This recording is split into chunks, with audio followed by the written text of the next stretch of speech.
Boa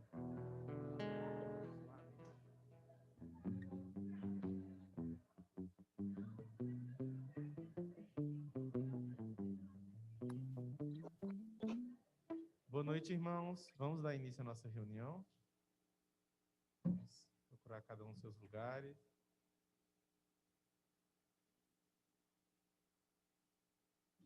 E aí, galera do Zoom.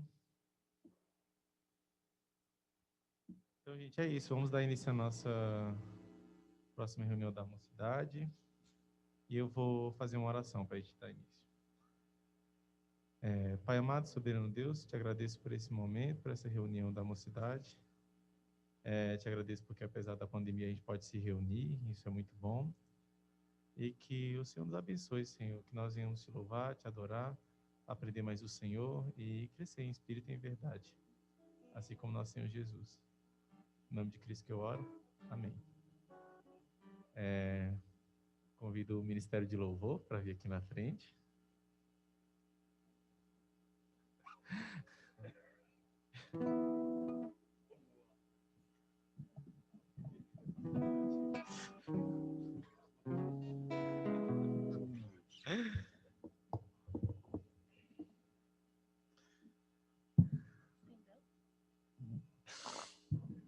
Nossa, é verdade. Vem mais para trás, gente. Eu acho que você está mais na frente.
podem se sentar. Vou chamar aqui o Dudu, que já é carteirinha aqui na UMP, né?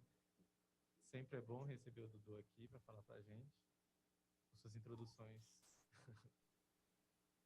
pequenas. Vou fazer uma oração pelo Dudu. Pai amado, agradeço ao Senhor pela disponibilidade que nosso irmão Eduardo Barnabé sempre tem com a UMP. E eu peço para que o Senhor use ele nessa noite para falar conosco, Senhor, para que nós sejamos abençoados nesse momento e aprendamos mais sobre o Senhor e como lidar com os sentimentos e afins. Em nome de Jesus, amém. Gente, me espera só um pouquinho para eu conseguir compartilhar a internet no meu celular com o computador e pegar as minhas anotações, tá bom? Elas estão na nuvem. Vocês estão longe?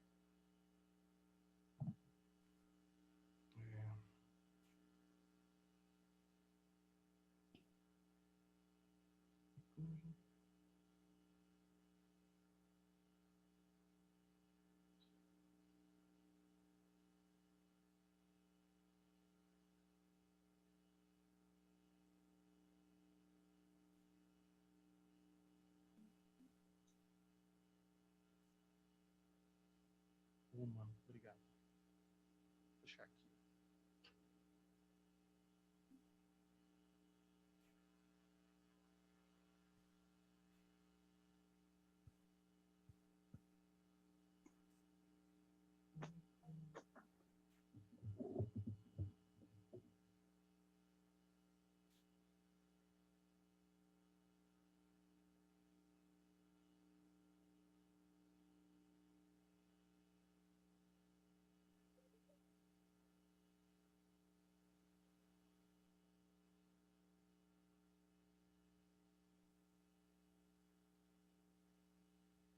Gente, já conectou aqui. Agora é só questão de tempo para abrir aqui o OneDrive.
Pronto, finalmente. Gente, desculpa a demora. Vamos dar início à nossa palestra, pregação. Acho que vai ser mais palestra hoje. Sobre a resposta cristã a um problema. Um problema que, como o Pedro falou, ele nem sabe o que significa. Então vai ser importante esse tema hoje, porque é a resposta cristã ao problema do cinismo, tá? A famosa atitude cínica. E antes da gente entrar no nosso tema, é claro, eu preciso fazer algumas observações. A primeira observação que eu gostaria que você fizesse é que a palestra de hoje tem um intuito da gente fazer uma análise desse problema. E por análise, eu quero realmente tentar olhar para esse problema como se fosse uma radiografia. Entender os mecanismos internos, o modo de funcionamento da atitude cínica. Seja quando ela aparece em nós, porque ela aparece frequentemente, como vocês vão descobrir, seja quando ela aparece, por exemplo, para uma pessoa que é extremamente cínica. Seja você um cínico de menor ou maior grau, é importante que você entenda esse problema, ok? Então, esse é o nosso objetivo. É claro que no final a gente vai apresentar uma resposta, uma solução cristã para esse problema. Mas eu peço que vocês não sejam muito ansiosos para chegar nessa parte, ok? Antes de chegar na solução, é necessário compreender esse problema. Não tem como pular essa parte, tá? Até mesmo para vocês conseguirem fazer uma boa autoanálise, uma introspecção, para saber identificar esse problema em vocês. Gente, a gente vai analisar tão profundamente esse problema a tal ponto de conseguir extrair coisas positivas da atitude cínica. Isso acontece, gente, com qualquer pecado, tá? O pecado é sempre uma perversão de algo bom que foi criado por Deus. Então você nunca pode olhar para o pecado e enxergar ali só maldade pura, perversidade. Você sempre tem que perguntar pelo bem que está sendo pervertido ali naquela atitude pecaminosa. E a gente precisa olhar para o cinismo e entender da onde ele se fundamenta, ok? Então essa é a primeira observação. Mantenham esse cuidado ao longo de toda a palestra. Segunda observação é que eu não quero que vocês só pensem nos outros enquanto a gente estiver fazendo essa análise. Vocês vão ver claramente que o problema do cinismo é um problema disseminado. Principalmente, eu diria, entre cristãos. Ok? É claro que não é a atitude esperada dos cristãos, mas ele está no meio de nós, o cinismo.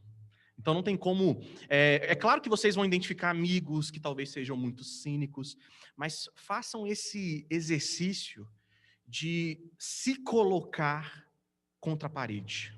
Ok? E tentar perceber em você posicionamentos e atitudes cínicas. Gente, esse é um tema, eu já adianto, que toca em muitas questões contemporâneas, muitas mesmas. Inclusive, eu poderia citar a nossa propensão moderna, contemporânea, a teorias conspiratórias, né? É claro que toda sociedade sempre foi vulnerável a esse problema. Mas particularmente a contemporaneidade, por causa das redes sociais, o advento da internet, é muito fácil para nós cairmos em teorias da conspiração. E vamos lembrar aqui, né, gente, nós somos evangélicos. Quem aqui já passou pela década de 90, ou um pouquinho dela, sabe que os evangélicos são particularmente mais vulneráveis ainda para ceder a teorias da conspiração. E por que eu estou fazendo esse alerta? A gente não vai tratar exatamente desse tema, mas por trás de qualquer narrativa conspiratória existe normalmente uma atitude cínica, tá? Então, esse tema está relacionado com vários outros. Eu diria que é um dos temas mais atuais que estão em voga aí em relação aos problemas que a vida cristã enfrenta, né? E uma outra coisa, última coisa para a gente já chegar no nosso tema. Essa palestra aqui, gente, não é propriamente minha, ok? Então, semana passada, por exemplo, eu tive aqui falando com o Daniel, e foi uma palestra que eu realmente produzi, misturei várias bibliografias, materiais, eu estava trabalhando sobre a questão do sobrenatural há muito tempo, mas não é o caso dessa palestra aqui. Inclusive, eu acho que essa foi uma ideia da Sara, se eu não me engano. Eu suspeito que alguém aí esteve por trás de querer trazer esse tema do cinismo, porque ouviu isso numa palestra do Labri, chamada de Aposta Cínica. E eu estou me baseando nessa palestra, ok? Falo isso sem problema nenhum. E eu recomendo que vocês escutem, né, essa palestra. Tá lá no aplicativo da Pilgrim, tem lá essa palestra. Tá dentro de um bloco de sequência chamado de Problemas da Vida Cristã, ok? Então você entra nesse álbum e lá dentro você vai ter uma diversão de palestras sobre vários assuntos muito cotidianos, gente. O cristão e o medo, o cristão e o tédio, o cristão e o problema da certeza da salvação. Então você tem vários temas muito, muito próximos da nossa realidade, inclusive o tema da aposta cínica. E vocês vão entender o porquê que eu estou usando a palavra aposta ao longo da palestra. Então, gente, eu recomendo que vocês escutem não só essa palestra, mas todas as outras. É claro que eu vou mudar um pouco assim a sequência para tentar ser um pouquinho mais didático, mas o conteúdo é basicamente o mesmo ali, ok? Então eu recomendo que vocês escutem. É uma palestra do Guilherme de Carvalho, o diretor do Labri Brasil, que fica lá em Belo Horizonte, tá bom? Finalmente, vamos para o nosso tema. Eu queria que vocês abrissem lá em Jó, capítulo 2. A Jenny me pediu para fazer um mini vídeo, que eu inclusive demorei para enviar, né? E nesse vídeo, eu não sei se vocês tiveram acesso, eu falo sobre o apostador cínico por excelência. Se chama Satanás, ok? Mas a gente vai chegar lá. Então vamos ler esse texto aqui, João capítulo 2, ou João não, Jó, perdão, Jó, Antigo Testamento, capítulo 2. É porque a gente também vai falar do apóstolo João aqui, mas primeiro é o livro de Jó, essa grande literatura, né, sapiencial, vamos colocar assim. E a gente vai ler os 9 primeiros versículos, tá? Saiba que essa parte do texto vai dar o contexto maior para tudo aquilo que acontece na narrativa do livro de Jó. Então, todo aquele sofrimento, aquele diálogo de Jó com os seus amigos, né, entre aspas, naquele dilema sobre o problema do sofrimento, sobre a justiça de Deus, tudo isso, gente, acontece dentro de um framework, vamos colocar assim, dentro de um panorama iniciado por esse diálogo aqui no capítulo 2, tá? Num dia em que os filhos de Deus vieram apresentar-se perante o Senhor, veio também Satanás entre eles apresentar-se perante o Senhor. Então, o Senhor disse a Satanás: "De onde vens?" Respondeu Satanás ao Senhor e disse: "De rodear a terra e passear por ela." Perguntou o Senhor a Satanás: "Observaste o meu servo Jó? Porque ninguém há na terra semelhante a ele, homem íntegro e reto, temente a Deus e que se desvia do mal. Ele conserva a sua integridade, embora me incitastes contra ele, para o consumir sem causa." Então Satanás respondeu ao Senhor: "Pele por pele, e tudo quanto o homem tem dará pela sua vida. Estende, porém, a mão, toca-lhe nos ossos e na carne, e verás se não blasfema contra ti na tua face." Disse o Senhor a Satanás: "Eis que ele está em teu poder, mas poupa-lhe a vida." Então saiu Satanás da presença do Senhor e feriu a Jó de tumores malignos, desde a planta do pé até ao alto da cabeça. Jó, sentado em cinza, tomou um caco para com ele raspar-se. Então sua mulher lhe disse: "Ainda conservas a tua integridade? Amaldiçoa a Deus e morre." Eu falei de Satanás, mas a gente vai primeiro focar num outro personagem aqui, que é a esposa de Jó. A esposa de Jó aqui, gente, tem uma atitude, eu vou falar claramente, tá? Ela tem uma atitude cínica.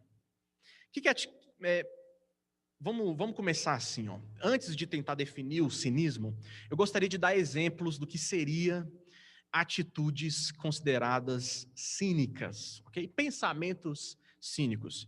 Eu não sei se vocês já ouviram falar essas frases na vida de vocês aí, em algum lugar.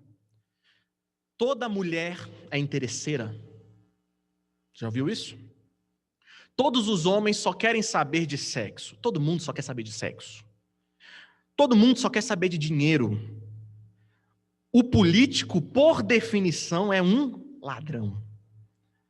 A religião só existe para manipular as pessoas.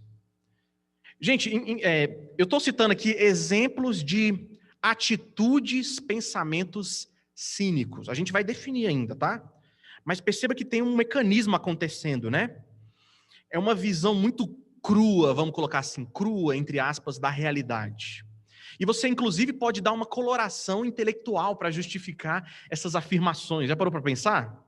Vou dar alguns exemplos. A pessoa que defende, por exemplo, que todo mundo tem o seu preço, que no final das contas a gente consegue controlar todas as pessoas oferecendo suborno, dinheiro para elas. E você pode fundamentar isso dizendo que a própria estrutura da sociedade gira em torno desse egoísmo ganancioso.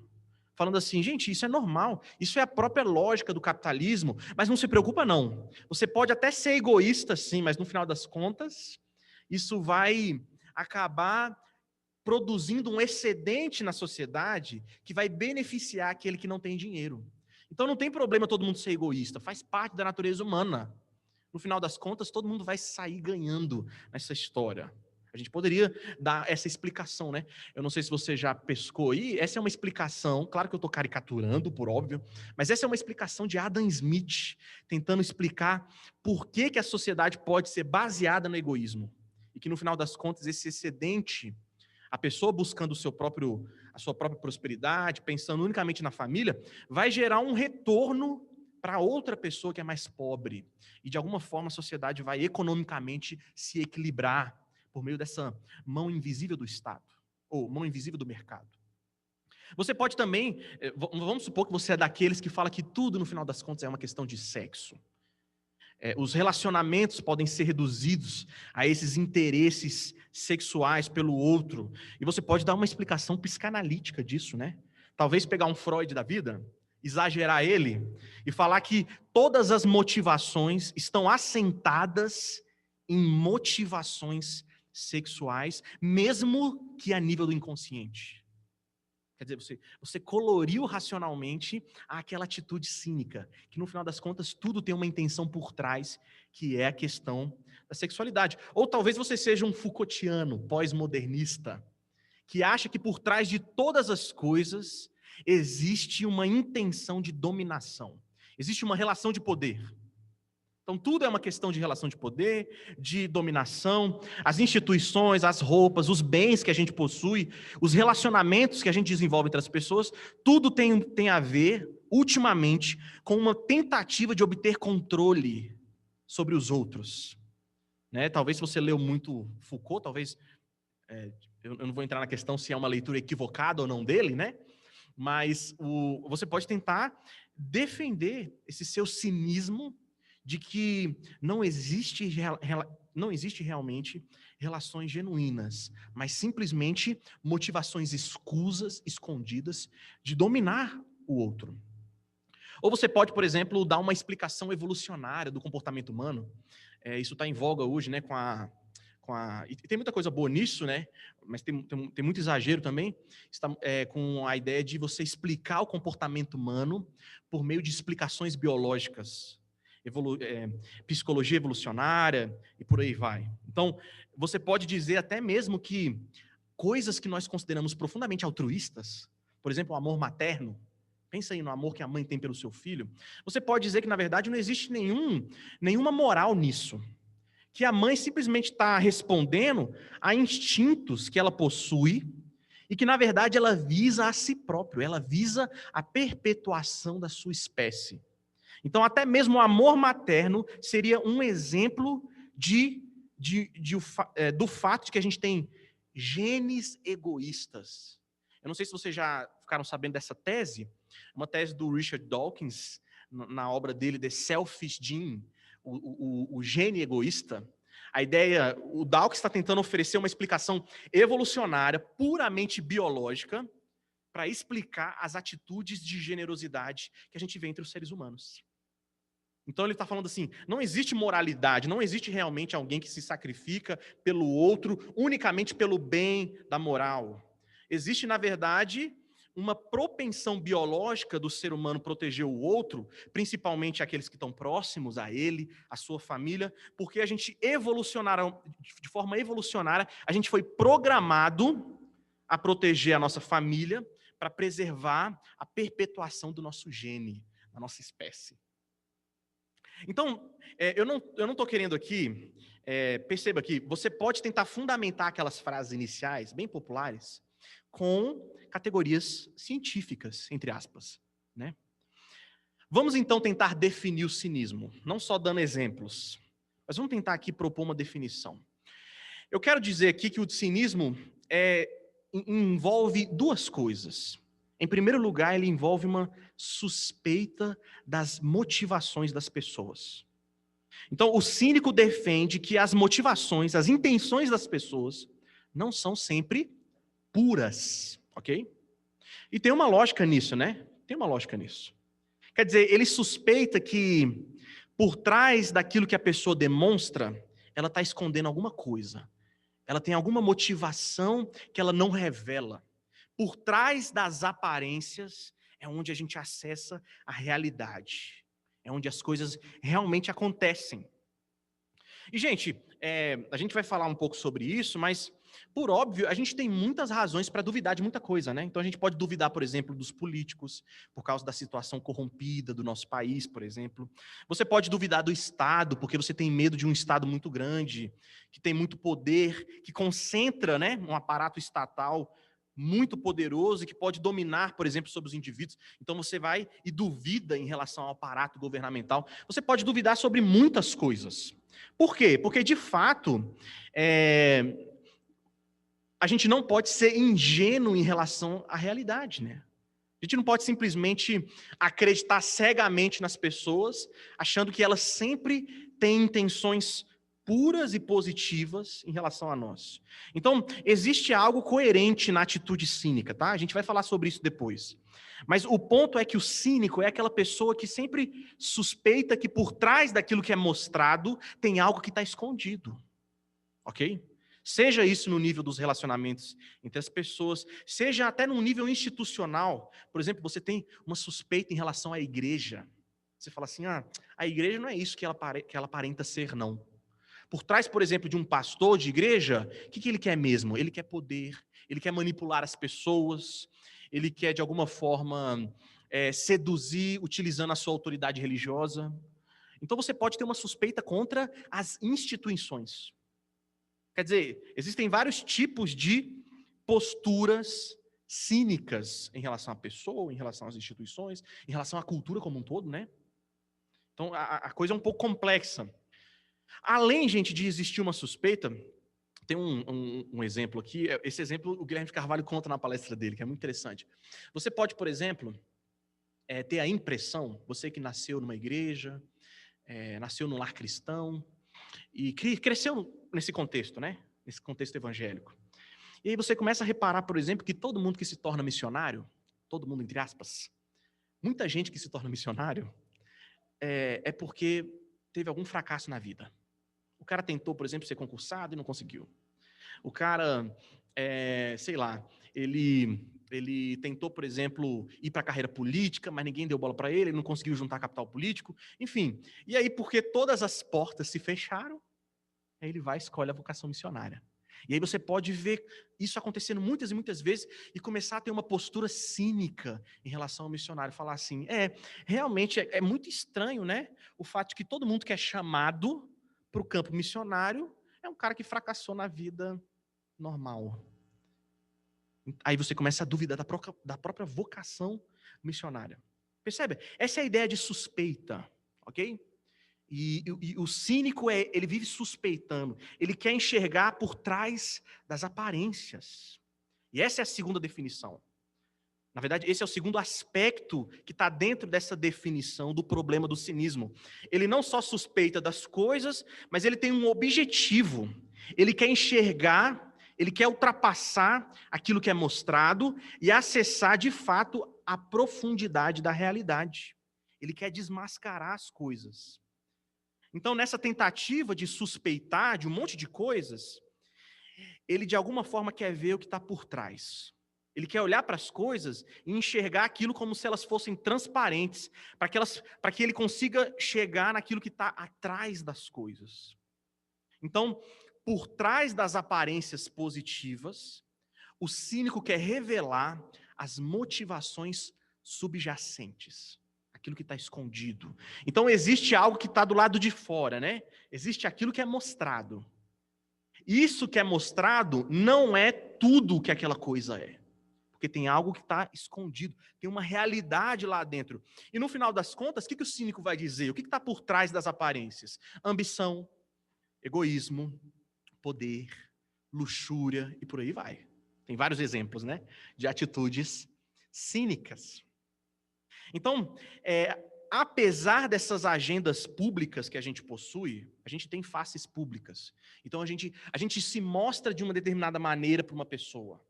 Todo mundo aqui, gente, constrói uma imagem para mostrar publicamente. O que o cínico quer? Ele não quer só ver essa face que é mostrada, não. Ele quer ver a agenda privada que a gente possui. Aquilo que a gente esconde, que está oculto. Num certo sentido, então, o cínico é um cara que ele faz quase que... Ele tem a missão de fazer uma radiografia da realidade. Sabe a radiografia? É como se ele tivesse ele colocasse esse aparelho nos olhos dele e enxergasse o mundo tentando ver o interior da realidade. Ele quer isso. E de fato, gente, o cínico, o Guilherme fala isso, o cínico é bem radioativo. Se você deixar, ele enxerga até os seus ossos. Ele capta o seu interior.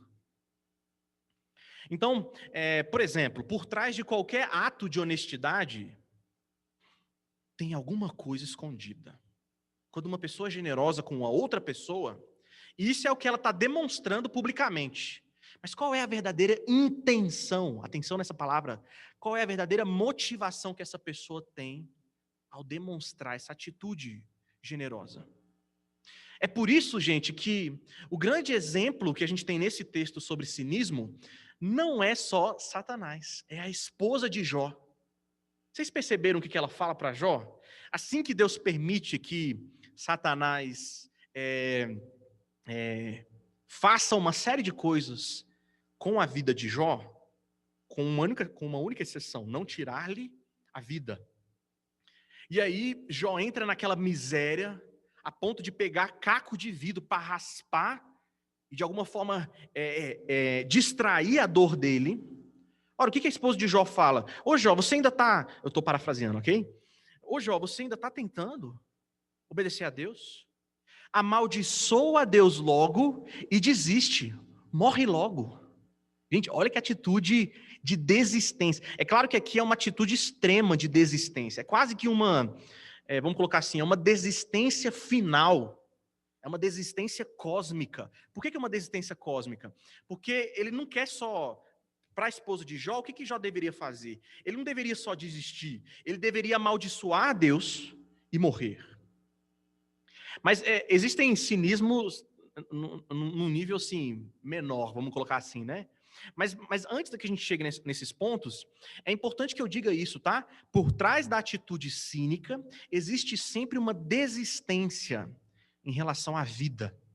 No sentido de que nada vale a pena, nada tem sentido, não existe verdade, não existe generosidade, bondade, não existe beleza. Aliás, o que é a beleza, tipicamente para um cínico? A beleza é só uma forma de maquiar a intenção, por exemplo, de manipulação, de dominação. A beleza para o cínico é como se fosse sempre a bruxa dos contos de fada. Já viu? No início da história dos contos de fada, a bruxa é sempre bonita, né? Mas aquela beleza ali, você olha para ela e fala assim, ela é bonita, mas tem alguma coisa errada ali, né? Fala assim, eu não vou confiar nisso não. E se confia, o que acontece com você? Você fica preso num castelo, mesmo tendo um cabelo muito grande. É isso que acontece com você. É porque a beleza da bruxa te engana. Essa é a ideia. E perceba que essa visão tem muito a ver com a atitude cínica. Essa suspeita, né? Gente, trazendo isso assim para a dinâmica dos relacionamentos. O que seria o cinismo em relação às pessoas? Ora, seria uma desistência de confiar completamente nas pessoas. Você não quer mais confiar em ninguém. Sobra quem, gente? Quando a pessoa normalmente fala assim, quem que sobra para ela confiar? Ela mesma, né? Sobra unicamente ela. E você pode, inclusive, chegar num nível tão grande que você não só deixa de confiar nas pessoas, mas você deixa de confiar em Deus, que nem a esposa de Jó, pedindo para que ele amaldiçoe a Deus, desistindo de viver. Você não, entenda, gente, você não precisa dizer essas coisas, tá? Toda mulher interesseira. Você pode guardar isso para você. Você pode ver o mundo dessa forma, mesmo que você não demonstre essas atitudes cínicas. E aqui eu não sei se vocês conseguiram reparar, mas o cinismo está muito próximo à questão da desilusão, né? As frustrações que as pessoas carregam. Para pensar, a desilusão é uma experiência que normalmente acontece no nosso dia a dia. Quando eu falo de desilusão aqui, eu estou falando, por exemplo, experiências de decepção, de frustração. Quando você deposita confiança em algo e aquilo simplesmente te frustra completamente. Aquilo que você confiou não responde adequadamente como você esperava. Então é a atitude de desilusão. E, gente, a experiência da frustração não é automaticamente, é importante que eu diga isso, ela não é automaticamente a atitude cínica, mas ela pode levar a uma postura cínica. Por exemplo, você pode ter tido experiências de fato ruins, tá? Dolorosas, por exemplo, com a polícia. Vamos supor que você era adolescente, tudo, estava andando com seus amigos, vocês eram rebeldes, se vestiam de maneira diferentona, e aí por causa unicamente da vestimenta de vocês foram parados por uma viatura policial, o policial deu bacu em todo mundo, mas foi extremamente violento. E aí por causa daquela experiência frustrante, você projeta isso para desconfiar de toda a autoridade de polícia, por exemplo. Toda a autoridade do Estado nas mãos da segurança pública. Ou seja, uma experiência de desilusão fez com que você adotasse uma postura cínica contra qualquer autoridade policial. Percebe? Então, existe uma relação muito grande. Sei lá, ou você, por exemplo, experimentou, infelizmente, gente, porque essas coisas acontecem, casos de manipulação religiosa. Você confiou no seu pastor, no seu líder religioso, e aí, de alguma forma, ele te engana. Ele manipula você porque ele quer, por exemplo, se aproveitar sexualmente de você, ou porque ele quer o seu dinheiro, ou porque ele quer simplesmente a sua influência, porque você é uma pessoa importante na sociedade. Enfim, você pode experimentar várias experiências de desilusão religiosa e projetar uma desconfiança, uma suspeita em relação a qualquer coisa que tenha a ver com religião. E aí vamos supor que você é esse sujeito que, por exemplo, teve experiências muito ruins de manipulação religiosa, aí simplesmente você chega na faculdade e escuta o seu professor dizendo que a religião é o ópio do povo. Pronto. Você acabou de ter a explicação que você já queria, por causa de frustrações anteriores. Atenção, essas frustrações, essas experiências, não são fabricadas. Elas de fato aconteceram, tá? Então, eu não quero aqui minimizar a experiência de desilusão que uma pessoa viveu para que ela se tornasse um típico cínico, ok? Eu não quero desvalorizar isso. Pelo contrário, a gente vai ver que isso é um dos pontos positivos do cinismo. Mas é exatamente por isso, gente, que o cinismo aqui, o que eu quero definir como cinismo, é um pouco diferente do ceticismo, né? Essas coisas, tem muita relação, tá? Mas o cético, o que é o ceticismo? É uma escola de filosofia específica, que nasce lá na antiguidade grega. Então tem todo vamos colocar assim, o ceticismo é uma tentativa cognitiva, racional, de mostrar que a dúvida em relação a uma série de coisas é a posição racional que uma pessoa tem que adotar. Se ela quiser realmente ser responsável, racionalmente falando. Isso é diferente porque, olha só, por que o cínico é diferente do cético? Porque o cínico tem toda uma questão emocional envolvida.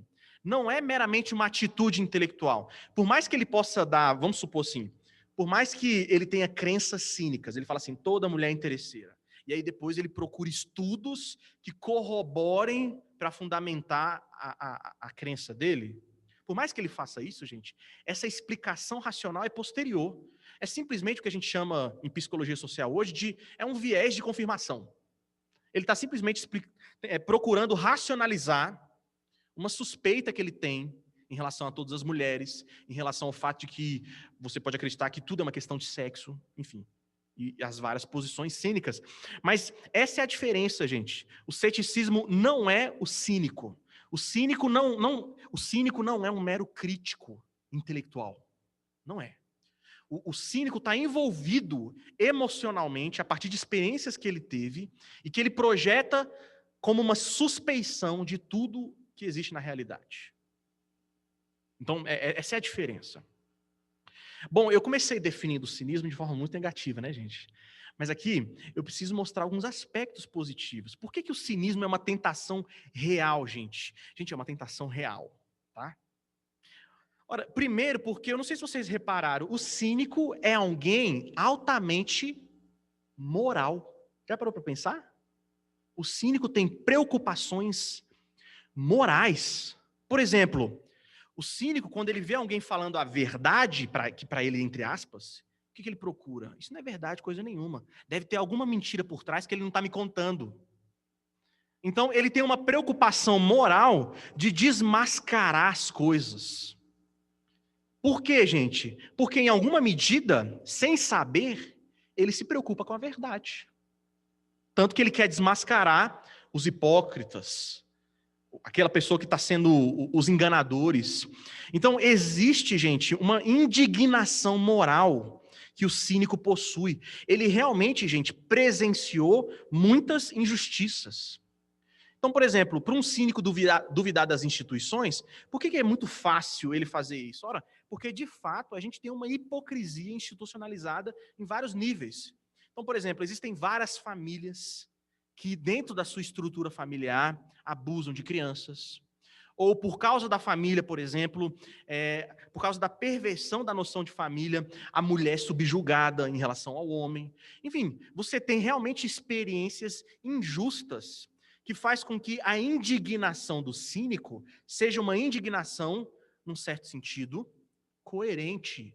Mas olha que interessante, se ele se indigna com isso, ele tem preocupações morais para agir dessa forma. Então, a moralidade para o cínico é algo importante, mesmo que ele não saiba disso, ok?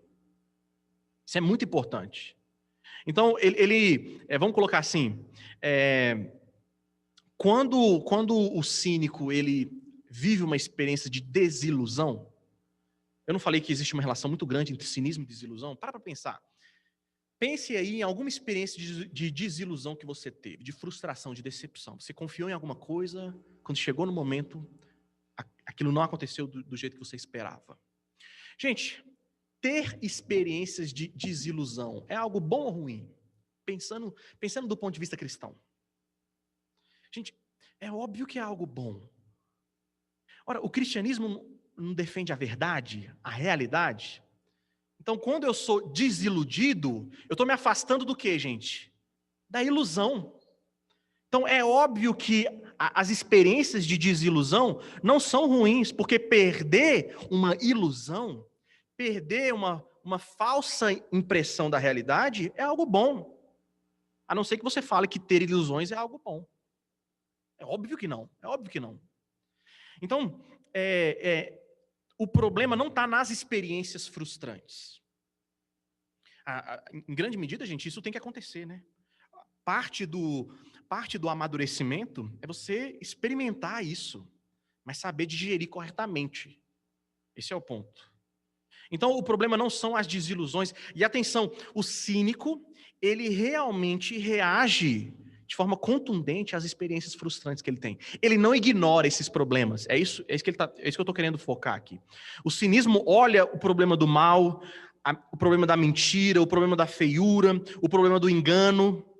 Ele olha para todas essas coisas que existem e que corromperam a nossa sociedade e que você vê isso, por exemplo, materializado numa pessoa que xinga a outra, numa pessoa que engana o seu amigo porque quer poder sobre ele ou porque quer dinheiro, ou você vê isso na instituição, por exemplo, de uma igreja local que usa o aspecto religioso para dominar sobre as outras pessoas, para manipular os sentimentos religiosos desses membros. O cínico olha isso e ele não ignora esses problemas. Pelo contrário, ele reconhece. Ou seja, é óbvio que essa atitude, pensando do ponto de vista cristão, é uma atitude positiva. Porque o cristianismo, ele quer a realidade, ele quer saber como as coisas de fato são. Ok? Então, isso é um ponto interessante. É o que eu falei, gente. Nós temos boas razões, às vezes, para duvidar, para suspeitar de algumas coisas. É claro que temos. Inclusive, pensa aí, por exemplo, na família, na instituição do casamento, que a gente tanto defende. Porque a família é um projeto criado por Deus, eu ignoro, por exemplo, que ela foi corrompida pelo pecado?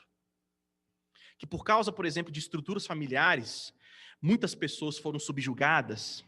Não, a gente não pode ignorar isso. Ou reconhecer que por causa da religião, as pessoas podem manipular as experiências religiosas?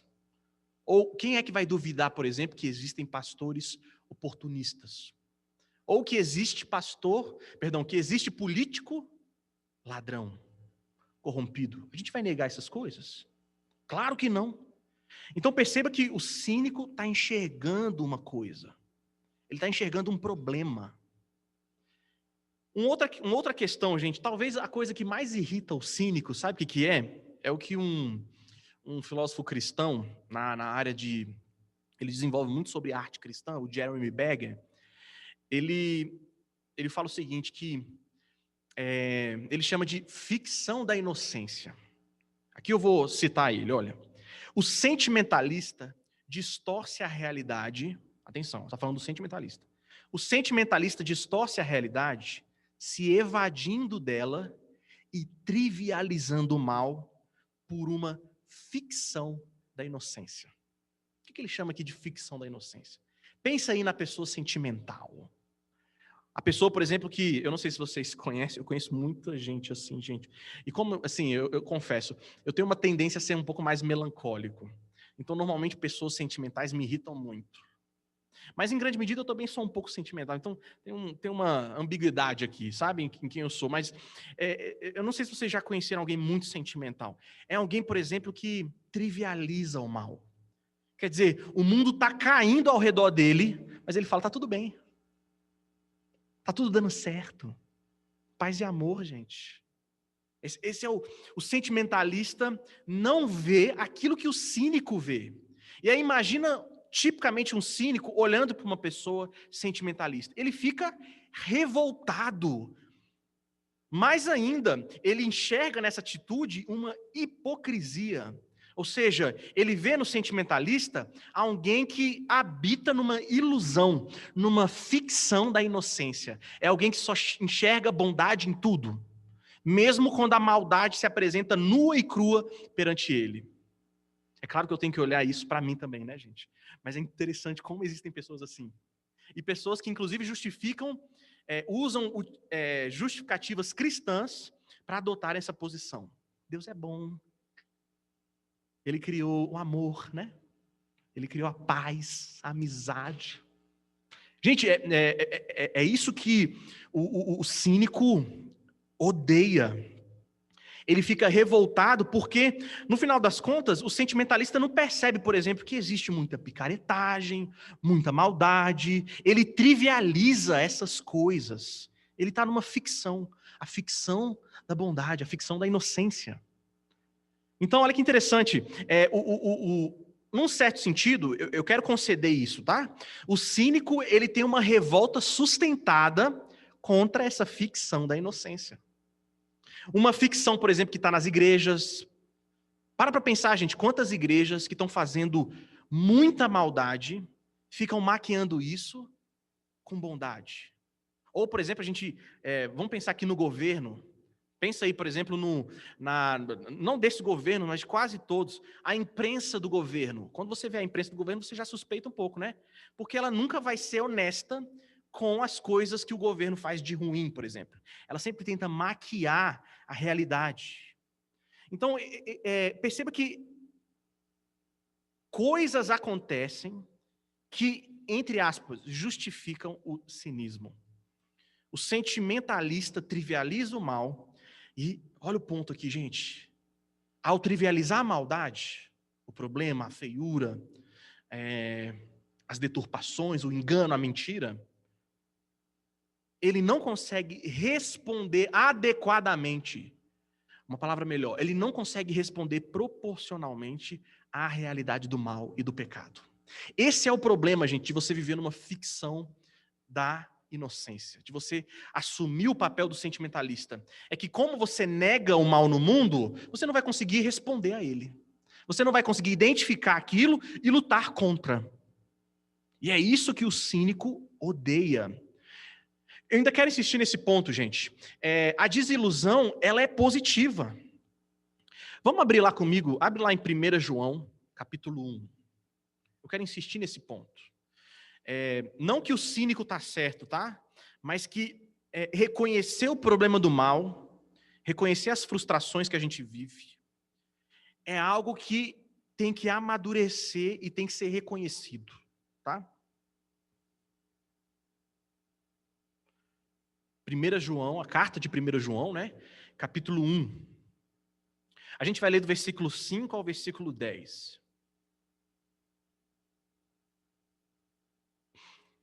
Olha o versículo 5 que ele diz: Ora, a mensagem que da parte dele temos ouvido e vos anunciamos é esta: que Deus é luz e não há nele treva nenhuma. Se dissermos que mantemos comunhão com ele e andarmos nas trevas, mentimos e não praticamos a verdade. Se, porém, andarmos na luz, como ele está na luz, mantemos comunhão uns com os outros, e o sangue de Jesus, seu Filho, nos purifica de todo pecado. Se dissermos que não temos pecado nenhum, a nós mesmos nos enganamos, e a verdade não está em nós. Se confessarmos os nossos pecados, ele é fiel e justo para nos perdoar os pecados e nos purificar de toda injustiça. Se dissermos que não temos cometido pecado, fazemo-lo mentiroso e a sua palavra não está em nós. Gente, por que o cristianismo encara de maneira honesta as frustrações, as desilusões? Gente, porque o cristianismo está construído em cima de uma base, em cima de quem Deus é. E quem Deus é, gente? Deus é luz. E, gente, atenção, por que eu li esse trecho aqui? Aqui, o apóstolo João apresenta o famoso binômio que ele utiliza em várias cartas que ele escreve. Não só aqui, tá? Nessas cartas, mas também no seu evangelho. Que binômio é esse, gente? Luz e trevas. Vocês já ouviram falar? Essa analogia joanina. O que significa dizer que a gente tem que andar na luz? Vamos ser honestos aqui. A gente precisa entender essa analogia corretamente, tá? Porque você pode olhar para essa analogia como um sentimentalista e falar assim: Deus é luz, que lindo. Entende? É luz, gente. Deus brilha. Mas eu preciso que vocês compreendam o que essa analogia significa. Por que João escolheu essas palavras para exprimir algo sobre quem Deus é e que a gente tem que se basear para caminhar nisso? O que significa? Ele diz aqui, ó, no versículo, peraí. Olha aí, no versículo 6, se dissermos que mantemos comunhão com ele e andarmos nas trevas, mentimos e não praticamos a verdade. Se, porém, versículo 7, andarmos na luz, como ele está na luz, a gente mantém comunhão uns com os outros. O que significa andar na luz? Gente, a metáfora da luz é muito interessante. Ó, para começar, só para vocês verem como esse tema não é trivial. A gente passa batido por isso. Andar na luz, num primeiro momento, não significa não pecar. Vou repetir. Andar na luz, num primeiro momento, não significa não pecar. Sabe por quê? Olha o que o texto fala. Pula lá para o versículo 10. Se dissermos que não temos cometido pecado, fazemo-lo mentiroso, e a sua palavra não está em nós. Então, está vendo que não é necessariamente uma analogia fácil de compreender? Gente, quando a gente está nas trevas, e a gente precisa fazer esse exercício de imaginação, imagina que esse salão aqui estivesse todo no breu, você não enxergasse nada na sua frente. Você ia andar por esse salão, você ia esbarrar em um monte de coisa, mas você não ia saber, por exemplo, no que você esbarrou, como aquele objeto é. Ou seja, estar em trevas é você habitar numa realidade do qual você não consegue discernir, compreender. Você não consegue distinguir o que você tem à sua frente e por que aquilo é diferente da outra coisa que está do seu lado. Ou seja, mesmo estando na realidade, você não acessa as coisas como elas realmente são. Então, num certo sentido, gente, andar na luz é você conseguir acessar as coisas como elas de fato são. Para usar uma pista aqui do próprio apóstolo João, ora, essa analogia de luz e trevas é uma outra forma ilustrativa de falar sobre verdade e mentira. Esse é o assunto desse texto, eu não sei se vocês repararam. É por isso que se eu nego, por exemplo, que eu tenho cometido pecado, eu estou fazendo quem de mentiroso? Deus. Porque Deus é luz e Ele sabe que você peca. Ou seja, negar que você é pecador é estar nas trevas, porque você não quer admitir a realidade de quem você é. Então, luz e trevas aqui nesse contexto tem a ver com verdade e mentira, com acessar as coisas como elas são. É por isso, gente, que dizer que Jesus é luz é bom, mas é também aterrorizador. Saiba disso, gente. Essa verdade é aterrorizadora para você e para o ímpio. Era para você, mas não é mais, vamos colocar assim. Sabe por que não é mais? Porque agora você está em Cristo. Mas para pensar, gente, se Jesus de fato é a luz do mundo, isso significa que no meu contato com Cristo, tudo aquilo que eu sou é revelado. Tudo. Até aquilo que você de maneira desesperada, tenta esconder. Então é por isso que essa mensagem não é uma mensagem para sentimentalistas. Jesus é a luz do mundo. Essa é a ideia. E, gente, essa metáfora é tão utilizada nas Escrituras que quando, por exemplo, a Bíblia vai falar sobre juízo final, quais são as imagens que ela utiliza? Por exemplo, lá no dia terrível do juízo, naquele dia, o que o texto bíblico fala? Tudo vai ser exposto à luz do sol. Todas as intenções, todas as motivações vão se tornar explícitas. Nada vai passar despercebido em relação à grande estrela da manhã. Porque Deus vai iluminar absolutamente tudo, as coisas boas e as coisas ruins. É por isso, gente, que a gente não pode ter medo de desilusões. E nisso, vamos ser honestos aqui, a gente tem que conceder isso para o cínico. O cínico identificou isso.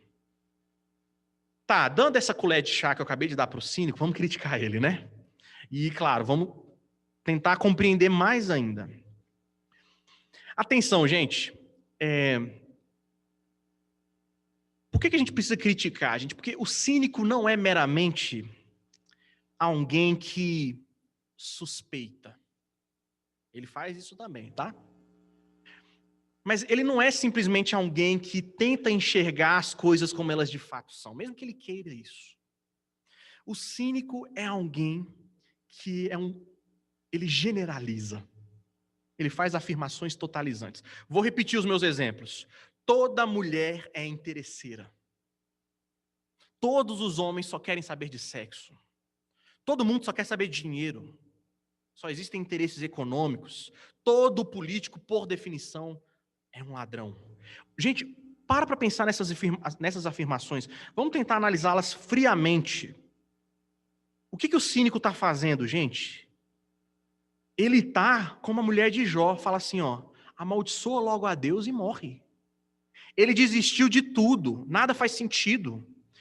Porque ele teve, por exemplo, algumas experiências frustrantes, porque, por exemplo, ele foi enganado pelos seus amigos ao longo da vida, ele projeta isso não para esses casos em particular, ele projeta isso para tudo. Essa vem a ideia do porquê que o Guilherme de Carvalho chama o cínico de um apostador. O cínico não é alguém, isso é muito importante, tá? O cínico não é um mero crítico, alguém que é inteligente e que está simplesmente fazendo uma análise da sociedade e está chegando à conclusão, não, realmente, tudo na sociedade é uma questão de relação de poder. É isso, essa é a verdadeira motivação que está no coração de todas as pessoas. Na verdade, não, ele não está fazendo isso. Ele está simplesmente apostando. A partir de algumas experiências frustrantes, a partir das suas desilusões, ele pega esses casos particulares e projeta isso para todos os casos, dizendo que aquilo se repete sempre. Aquilo sempre vai acontecer. Então, a verdade para o cínico é que tudo é falso, tudo é mal, ou se ele não tiver categorias de bem e mal, ele vai falar assim, nada faz sentido. Nada tem significado. A beleza é uma enganação. Então, o que existe por trás das coisas, gente? Nada, vazio. Essa é a ideia. O problema dessa afirmação é que ela é o quê, gente? Por óbvio. Ela é desproporcional. Ela é totalizante. Então, vamos supor, assim, que o cínico, por exemplo, ele teve uma experiência na família de abuso, de abandono. Ele cresceu nesse contexto injusto. E aí ele pega essas experiências e ele projeta para todas as famílias e fala assim, ó, a família é uma instituição injusta, necessariamente. É uma instituição que perpetua, que continua injustiças, que domina a mulher sobre a violência do patriarcado. E aí essa desilusão particular pode até se tornar um posicionamento político ressentido, né? Como, por exemplo, a gente vê em alguns movimentos feministas. Olha que interessante isso, gente. É desproporcional. É tão desproporcional que, por exemplo, alguém que teve uma boa família, olha para essa atitude e fala assim, cara, que mundo pequeno.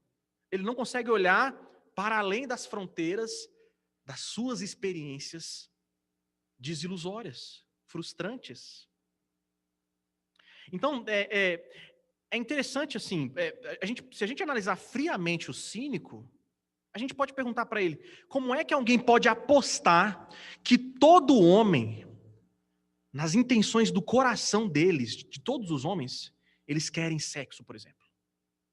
Como é que alguém pode fazer uma radiografia tal e saber quais são as intenções de todas as pessoas antes mesmo dessas intenções se revelarem? E ele faz não só essa aposta para hoje, mas para o futuro também. Um teólogo que eu gosto muito, Dick Kais, que é um dos obreiros do Labri dos Estados Unidos, ele mostra que ele chama o cínico de um idealista do armário. O que é um idealista no armário? No fundo, o cínico acha que tem verdade.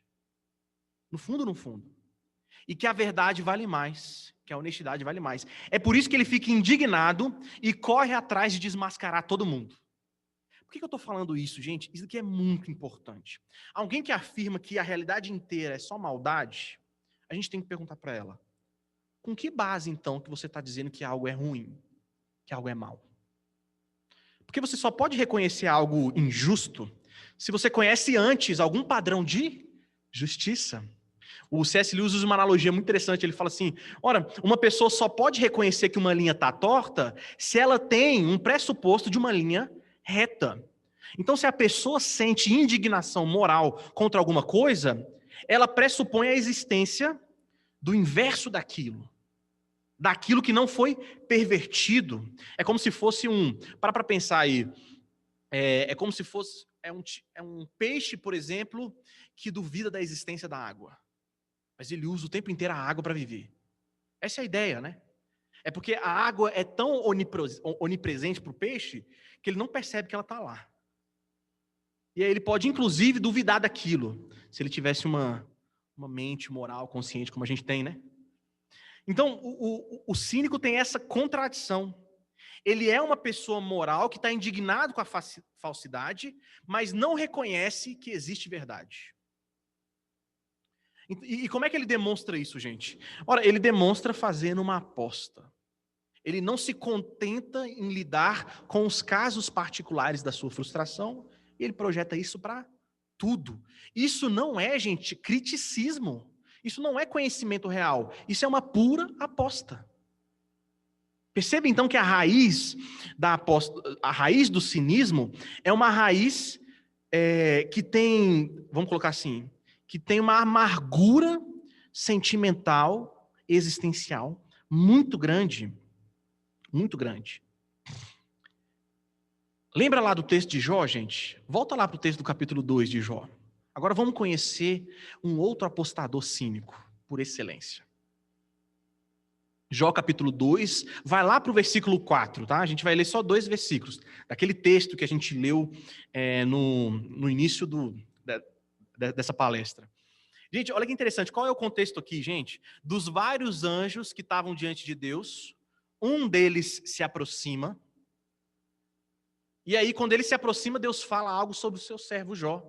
Deus fala assim, Satanás, você viu aí meu servo Jó, íntegro, homem de bom coração, que tem um relacionamento comigo? Aí o que Satanás fala para ele? Olha a resposta de Satanás. Então Satanás respondeu ao Senhor, versículo 4. Pele por pele, e tudo quanto o homem tem, dará pela sua vida. Estende, porém, a mão. Ó, gente, isso aqui é Satanás falando com Deus, tá? Estende, porém, a mão, toca-lhe nos ossos e na carne, e verás se não blasfema contra ti na tua face. Gente, Satanás é o apostador cínico mor. Aliás, quando eu aprendi sobre esse tema, uma das nossas alegrias, minha e da Suzana, agora eu estou falando, a Suzana, minha esposa, é que a gente aprendeu um termo para experiências que a gente experimentava na realidade, mas que a gente não conseguia dar nome. Um desses nomes é aposta cínica. Então, imagina o cínico, tá? Você está conversando com um cínico. Cuidado para você não ser ele, ok? Então você está conversando com um cínico, o cara está te contando muitas experiências que ele teve, por exemplo, que ele viajou, e aí na viagem ele conheceu uma pessoa que ele gostou muito, e aí eles começaram a namorar, e aquela pessoa está te contando tudo isso. E, poxa, eu quero muito casar com ela. E aí, enfim, ele está contando todas aquelas experiências maravilhosas que ele teve. E aí o cínico está, o que tem por trás disso aí? Essa felicidade é real? O que ele quer com essa mulher? Você pode inclusive fazer isso com, vamos supor que você tem uma filha, e aí um cara da igreja começa a cortejar a sua filha, você fala assim, o que esse cara quer com a minha filha? Percebe a atitude do cínico? Ele não acredita naquilo que é mostrado. Percebe? É isso que a gente chama de aposta cínica. Porque o cínico está lá, ele não precisa dizer isso não, tá? Mas ele está falando assim, rapaz, todo homem é interesseiro, ninguém vai tocar na minha filha. Percebe? Ele afirma isso para ele mesmo que ele não diga. Isso é o que a gente chama de aposta cínica. Então eu e a Suzana, a gente gostou muito, agora a gente tem um termo para descrever algumas coisas que a gente presencia o tempo inteiro, né? Até sobre nós mesmos. Então, por exemplo, às vezes eu e a Suzana, a gente está discutindo um tema, aí ela fala assim, para com essa aposta cínica. Aí o mano. E vice-versa, sabe? Então às vezes isso rola. E gente, olha essa aposta cínica aqui de Satanás. Porque se tem alguma coisa que consegue descrever bem a lógica e a personalidade do demônio, do anjo caído, isso é tipicamente o cinismo. Satanás não acreditou que a relação,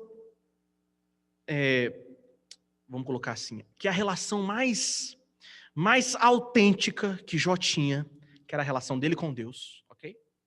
Então, Satanás olha para essa relação, para a espiritualidade de Jó, para a relação interna que ele tem com Deus, e fala assim, tem alguma coisa por trás disso. Isso não é genuíno. Isso não é verdadeiro. Gente, vamos colocar assim, às vezes isso acontece. Acontece, né? Às vezes você conhece um cara na igreja e ele é um lobo aparentando ser uma ovelha, ok? Mas olha só, gente, olha o que Satanás está fazendo aqui. Ele fala para Deus, ele fala assim, ó, ei, deixa eu te contar o que realmente está acontecendo. Gente, essa conversa é muito interessante, porque Satanás está diante de Deus. Ora bolas. E aí, ele vai falar assim, Deus, vem cá, deixa eu te falar aqui. Na verdade, o homem faz o que ele quiser, tudo o que ele puder, pela sobrevivência dele. Então, na verdade, Jó está demonstrando ter uma relação genuína com o Senhor, porque ele tem outros interesses. Porque você dá tudo para ele, porque você dá roupa. Olha a família que ele tem, família linda daquela. Olha as posses que ele possui, ele é rico. Então, é isso, gente, Satanás está olhando para Deus e está dizendo em outras palavras, eu saquei a realidade, Deus, você não. Percebe como percebe como esse diálogo é cômico? Satanás está supondo, quer dizer, está acreditando que ele enxerga a verdadeira motivação em Jó que Deus não vê. A tal ponto ele falar assim, Deus, você vai ver o que eu estou falando. Vai lá, tira uma série de coisas dele, que você vai ver. Gente, olha que interessante. O que faz você cumprir esse papel de bobo, de chegar diante do Senhor do Universo e falar assim, ó, cara, você não está vendo algo ali, ó. Percebe como isso é ridículo? Satanás acha que Deus está iludido. E qual é a função do cínico? É revelar a ilusão de Deus, né? Fala assim, ó Deus, você só está vendo até aqui, mas deixa eu mostrar o que tem por trás. Percebe a transparência? Então, o cínico quer enxergar o que está por trás das coisas. Ele está tão ocupado de ver o bem aparente, olha que importante, gente. Ele está tão ocupado de ver aquele, entre aspas, falso bem, o bem aparente, que ele simplesmente não vê o bem real que está diante dele. Satanás estava tão preocupado de estar certo, de que a sua aposta cínica realmente é a visão de como as coisas são, que ele está diante do próprio bem, da própria realidade mais real de todas, que é o próprio Deus, e fala para Deus assim, ó Deus, você não está enxergando como as coisas são, não. Então, Para pensar, gente, se eu estou o tempo inteiro preocupado com as feiuras da realidade, a maldade, com o engano, com a mentira, pode ser que a minha preocupação é tão excessiva nessas coisas que eu não consiga mais ver, por exemplo, o oposto dessas coisas, a verdade, a bondade, a beleza. Porque eu estou tão preocupado com isso, por causa dessa minha aposta radicalmente negativa em relação à realidade. Agora vamos desmascarar o cínico, tá? O que está por trás dessa atitude cínica, gente? Como eu disse para vocês, é uma pura projeção de si mesmo. O que ele está fazendo? Ele está projetando algo que aconteceu com ele, tá? Ele está projetando uma visão extremamente negativa da realidade, porque ele teve uma série de experiências frustradas. Ora, se ele está projetando isso, qual é a raiz, gente, do coração dele? O coração dele está firmado em quê? No medo. Gente, o medo é a fonte do cínico. O medo é aquilo que fundamenta essa atitude de você projetar para a realidade essa visão negativa. De você sempre tentar enxergar por trás das coisas. O C.S. Lewis diz algo muito interessante. Quem quer sempre enxergar por trás das coisas, tem sempre estar suspeitando, a pessoa está conversando com você e ela está assim, deixa eu ver aqui o que está por trás dessa pessoa, ela não vai me enganar não. Ela acha que eu sou otário? Não vai me enganar não. A pessoa que está sempre vendo o mundo assim, ela sempre quer ver a transparência das coisas. Ora, se o mundo, para pensar, se o mundo for completamente transparente, se tudo que existe for transparente, o que existe, gente? Nada. Eu não vou ver nada. Porque tudo é transparente, não existe um fundo concreto. Eu não chego em nada. Então, na tentativa de eu enxergar sempre por trás, eu nunca enxergo as coisas realmente. Ora, e por que ele faz isso? Porque ele tem medo. E ele tem medo do quê? De se frustrar novamente. Ele tem medo de ser enganado. E por isso ele tem tanto medo de confiar novamente numa pessoa. Mas como ele não pode admitir isso, qual é a afirmação que ele faz? Não existe amigo confiável. Ou, por exemplo, frases muito comuns, tá? Eu não gosto de ser humano. Ai, as pessoas são tão ruins. Uma frase muito comum.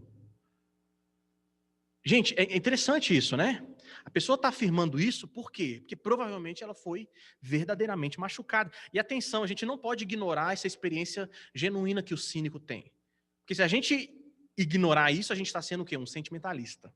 A gente não está reconhecendo que existe maldade. Então o cínico, na verdade, ele sem saber, ele está se vingando do mundo. Ele é como se fosse um ressentimento contra todo mundo. É isso que ele responde com ressentimento por causa do sofrimento dele. Ele tem tanto medo de ter uma outra experiência frustrante que ele decide acreditar que não existe bondade, que não existe generosidade, porque ele não quer confiar nessas coisas. Vai que ele tem uma outra experiência péssima lá na frente, porque ele decidiu confiar. Gente, aqui eu quero destacar duas coisas, tá? O cinismo pode ser um problema tão grande que ele pode levar para dois extremos. Ou seja, o pior estado do cínico. Tá? O pior estado do cínico é quando a pessoa se torna tão cínica que ela acaba se tornando também um hipócrita. Então, para pensar. Como não existe bem, não existe beleza, não existe generosidade, tudo é ambição, poder, tudo, na verdade, são coisas que estão escondidas. Manipulação, o cínico pode concluir, inconscientemente, ele pode concluir que, já que não existe bondade, então para que eu vou ser generoso? Para que eu vou ser bom? Gente, se o cínico chega nesse patamar, daí é um passo para ele se tornar como Satanás. Quem é Satanás, gente? É alguém que vive o tempo inteiro enganando as pessoas. E ele acredita de fato que ele está certo, porque para ele, por trás de qualquer ato de generosidade, sempre existe uma intenção escondida. Não existe um cristão genuíno para Satanás. Existe alguém, por exemplo, que está se utilizando da religião para conseguir alguma coisa, bem-estar, alguma coisa assim. Então você pode, gente, entrar tão dentro dessa visão de mundo cínica que você fala assim, para que eu vou ser bom? Se tudo for mentira, enganação, eu posso se tornar uma mentira e a própria enganação. Eu posso me tornar aquilo que eu enxergo na realidade.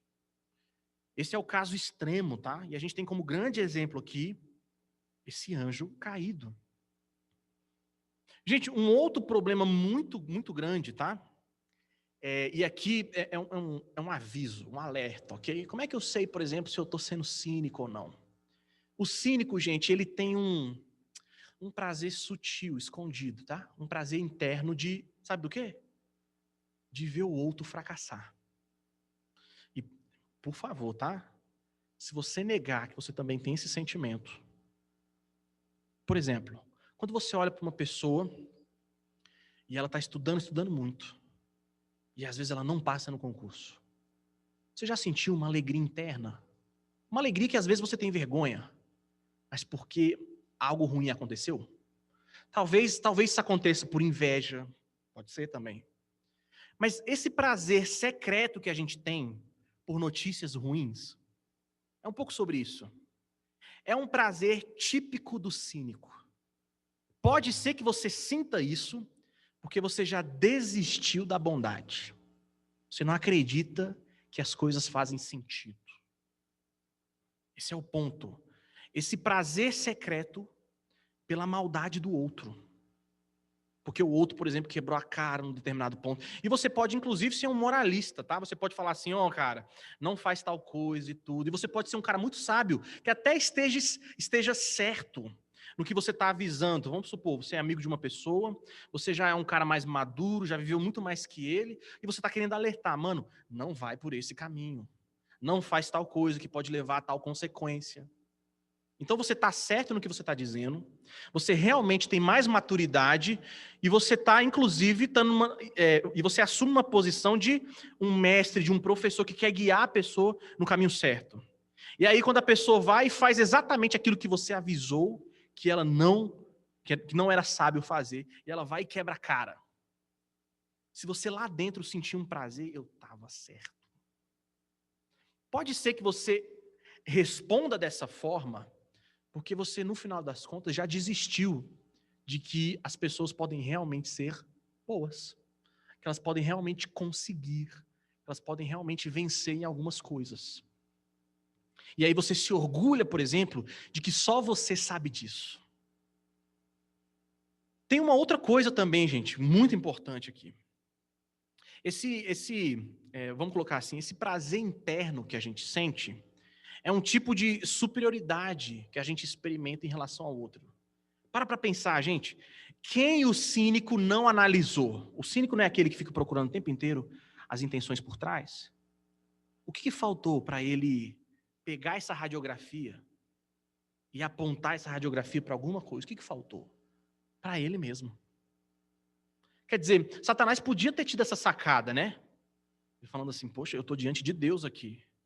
Será que essa minha suspeita seria coerente se eu suspeitasse de mim mesmo? Então, num certo sentido, a posição do cínico pressupõe superioridade moral de quem é cínico. Isso é muito importante. Ok, finalmente a gente chegou. E a solução disso, gente? Gente, a solução do cínico não é argumentação. Porque o problema do cínico não é um problema intelectual. É um problema de ressentimento, de frustração. É o problema do medo. Por que ele não consegue confiar nas pessoas? Porque ele tem medo, por exemplo, de ser enganado lá na frente. E isso pode acontecer? Claro que pode. Então, a solução para o cínico é a coragem. Se o cínico precisa de coragem, qual é o problema real dele? É que ele é um covarde. O problema do cinismo é um problema de covardia. Não é falta de senso crítico, tá? Isso é muito importante, porque normalmente o cínico é aquela pessoa que arroga para si ser extremamente técnico, intelectual, ser um cara crítico. Então, por exemplo, uma pessoa que não acredita em ninguém, que diz que vê a maldade em tudo, ela olha para uma pessoa, por exemplo, que confia nos outros e fala assim, você é ingênuo. Você está muito bobinho. Ora, por que ela vê as outras pessoas assim? Porque no final das contas, ela acha que ela tem um senso crítico sobre a realidade, ela acha que de fato ela consegue enxergar as coisas como elas são, e que a pessoa, por exemplo, que acredita no bem e na bondade, não enxerga.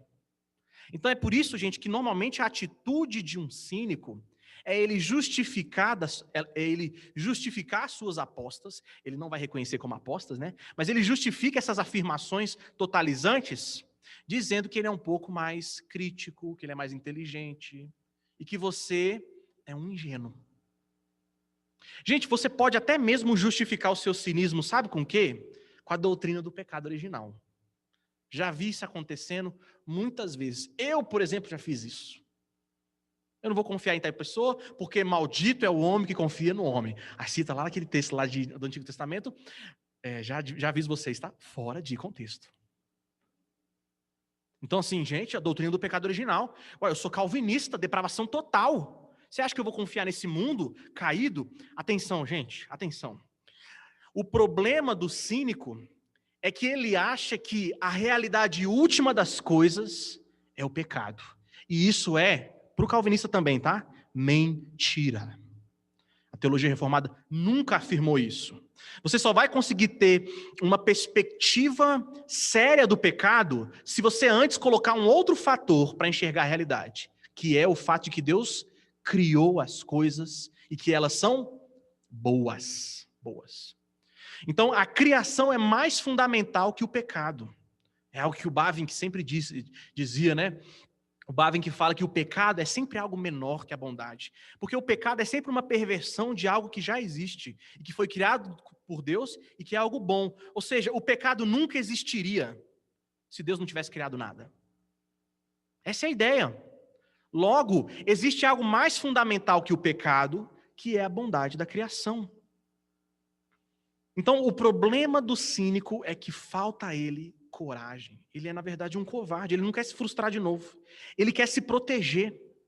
E ele quer se proteger tanto, gente, que ele não quer mais confiar em ninguém. Gente, isso é algo muito importante. O Guilherme fala sobre isso na palestra. Atenção nisso. A quantidade de alegria que você pode ter é proporcional ao risco que você está disposto a correr. Tá? Vamos dar aqui um olhar cristão para isso?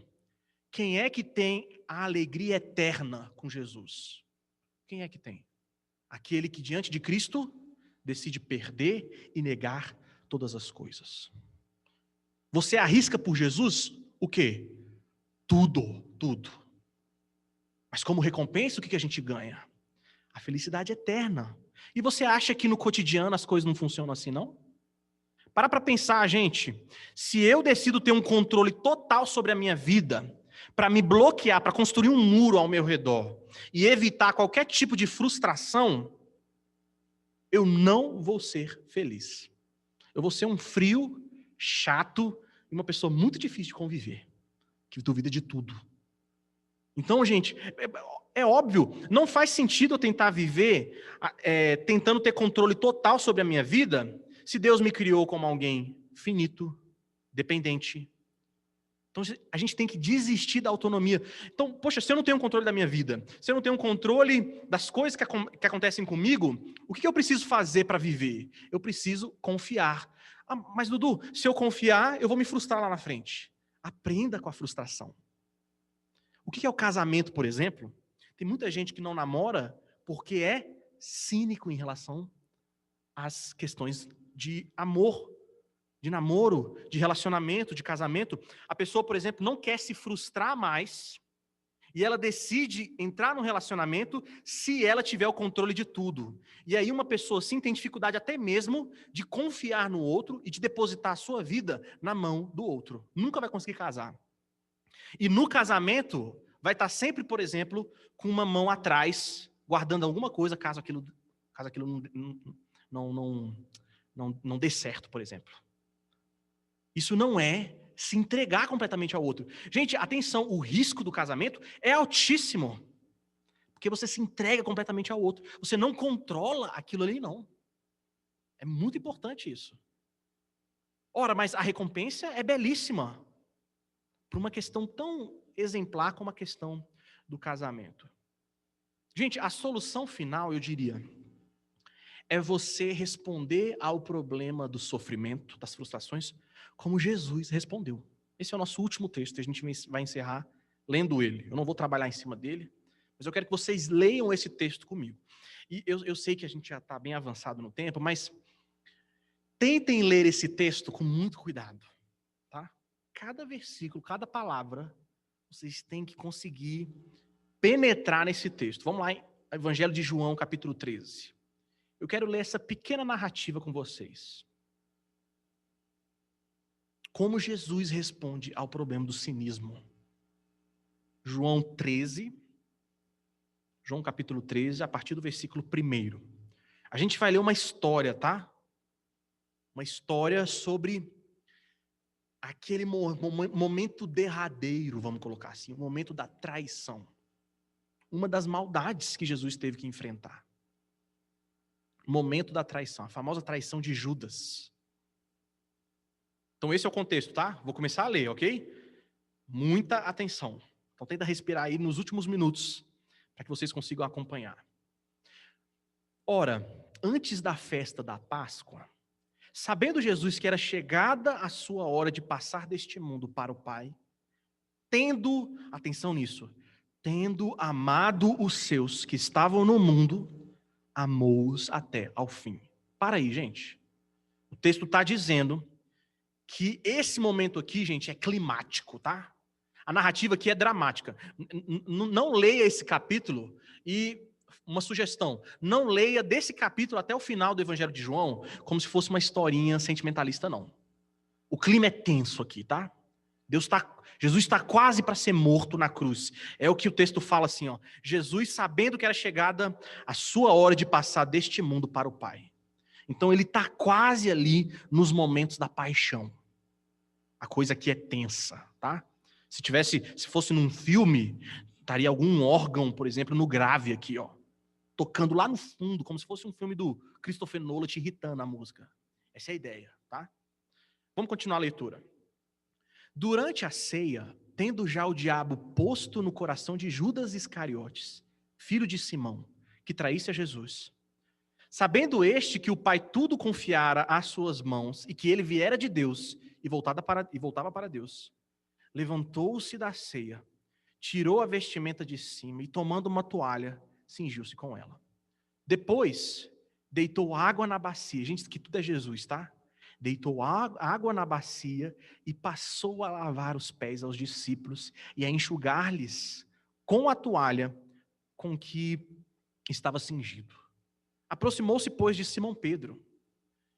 E Pedro disse: Senhor, tu me lavas os pés a mim? Respondeu-lhe Jesus: o que eu faço não sabes agora, compreendê-lo-ás depois. Disse-lhe Pedro: nunca me lavará os pés. Respondeu-lhe Jesus: se eu não te lavar, não tens parte comigo. Então Pedro lhe pediu: Senhor, não somente os pés, mas também as mãos e a cabeça. Declarou-lhe Jesus: quem já se banhou não necessita de lavar senão os pés. Quanto ao mais, está todo limpo. Ora, vós estáis limpos, mas não todos, pois ele sabia quem era o traidor. Foi por isso que disse: nem todos estáis limpos. Depois de lhes ter lavado os pés, tomou as vestes e, voltando à mesa, perguntou-lhes: compreendeis o que vos fiz? Vós me chamais o mestre e o Senhor, e dizeis bem, porque eu sou. Ora, se eu, sendo o Senhor e o mestre, vos lavei os pés, também vos deveis lavar os pés uns dos outros, porque eu vos dei o exemplo, para que, como eu vos fiz, façais vós também.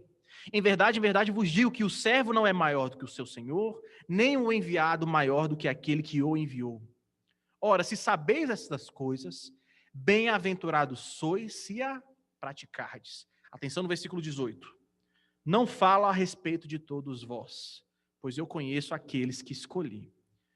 E é antes para que se cumpra a escritura: aquele que come do meu pão levantou contra mim seu calcanhar.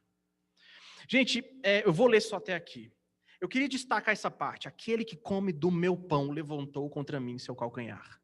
Ele está falando de Judas, né? Por que o texto destaca isso, gente? Isso acontece em vários outros lugares. Aquele que come do meu pão. Gente, eu preciso falar algo para vocês aqui. Judas e Jesus eram amigos. Amigos. Genuinamente, tá? Jesus se sentia um amigo de Judas. Era alguém, como o texto diz aqui, que comia do pão dele. É por isso, gente, que esse momento é dramático. E não é dramático só em relação a Judas. É dramático também em relação aos outros discípulos. Porque a gente sabe que todos os amigos de Jesus traíram ele.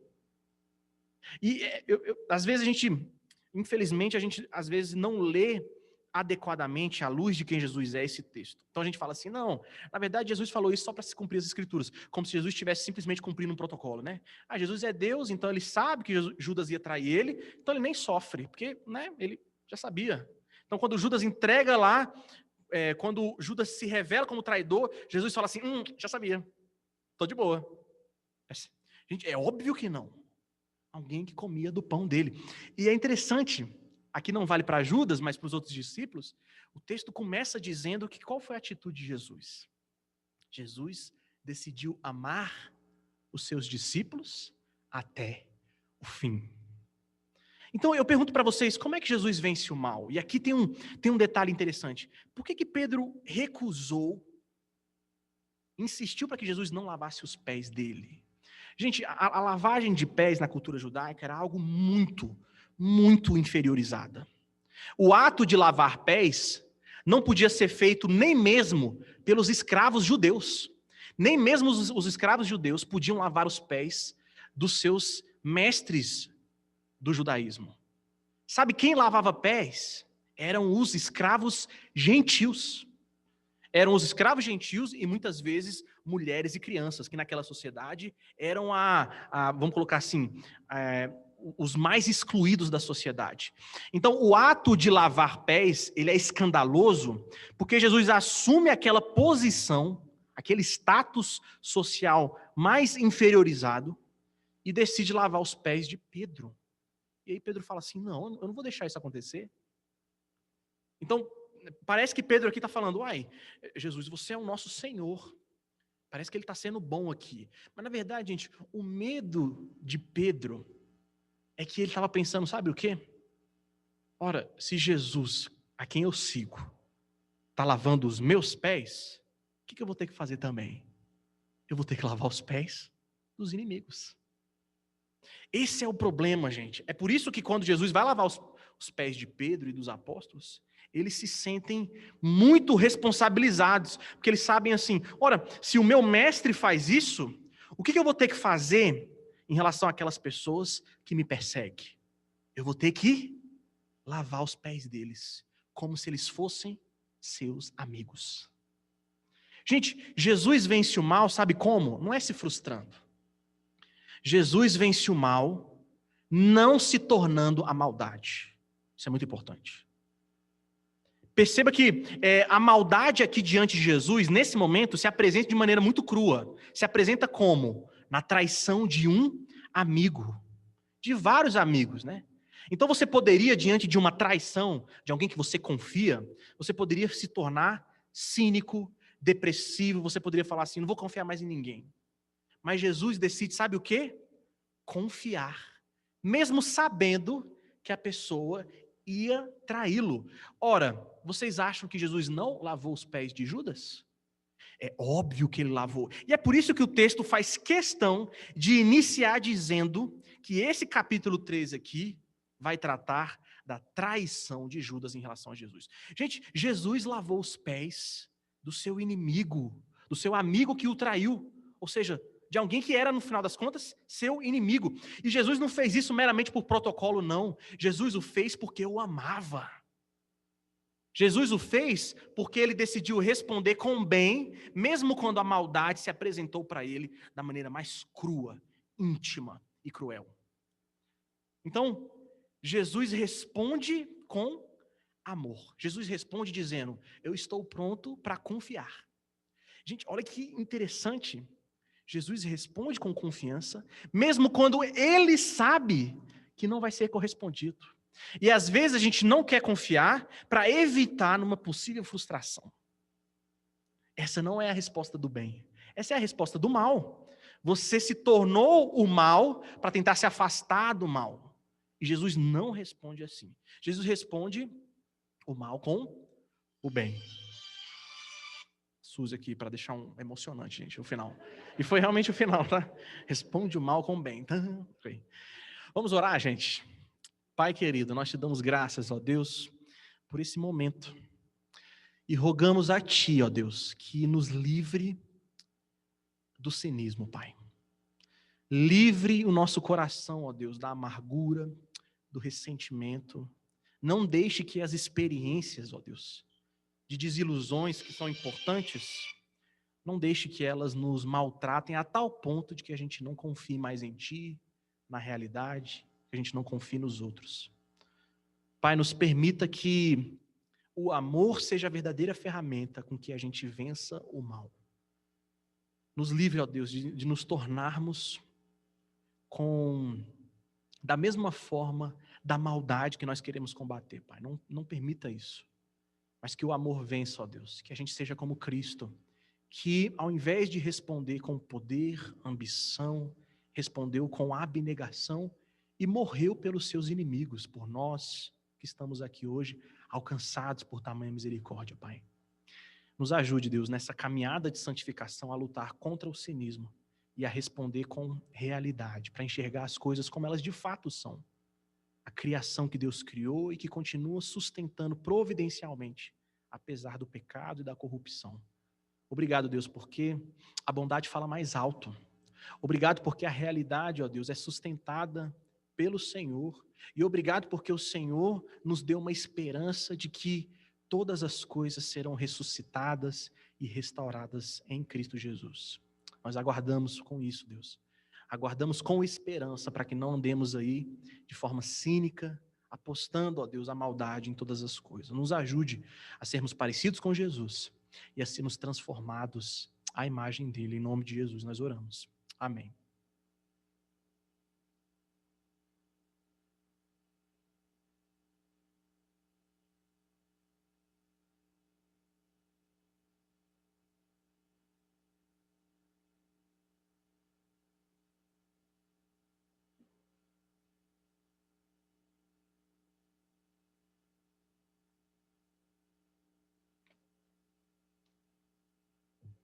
Irmãos, nesse momento nós faremos um breve momento de oração e eu gostaria de compartilhar um texto que se encontra no livro do profeta Isaías, capítulo 64, verso de número 4, que diz assim: porque desde a antiguidade não se ouviu, nem com ouvidos se percebeu, nem com os olhos se viu, Deus além de ti, que trabalha para aquele que nele espera.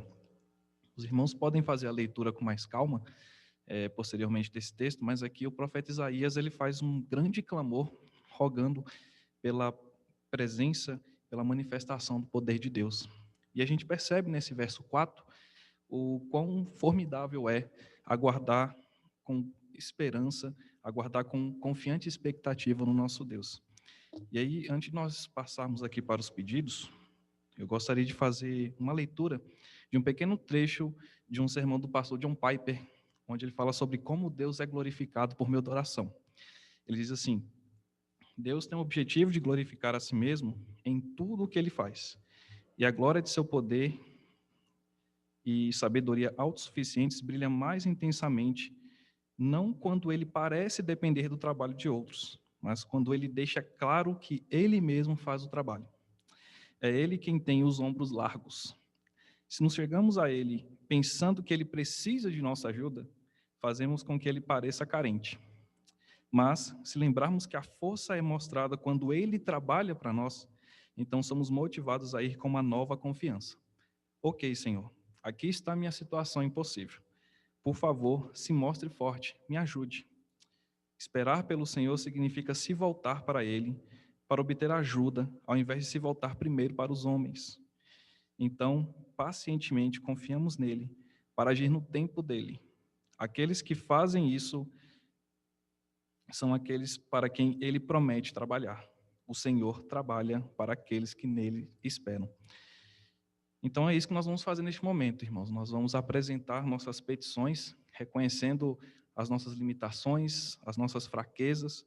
Nós vamos chegar perante aquele que é capaz de efetivamente fazer algo, aquele que efetivamente controla todas as coisas, que reina soberanamente. E como pedidos de oração, nós temos aqui a plantação da congregação em Taguatinga, que já está, se aproximando ainda mais. A eleição de oficiais também que se aproxima, vamos orar por isso. Vamos clamar também pelo Brasil, pela nossa nação, pelas nossas autoridades. É nosso dever como cristão orar por eles. E por fim também, foi chegado aqui o pedido do irmão Walter Júnior com a sua família. Estão acometidos aí pela Covid, o pai inclusive está internado, então vamos orar também como irmãos. E neste momento, eu sugiro aqui, eu proponho a formação de duplas ou trios dos irmãos. Vou dar aqui cerca de 5 minutos, depois disso eu farei a oração de encerramento.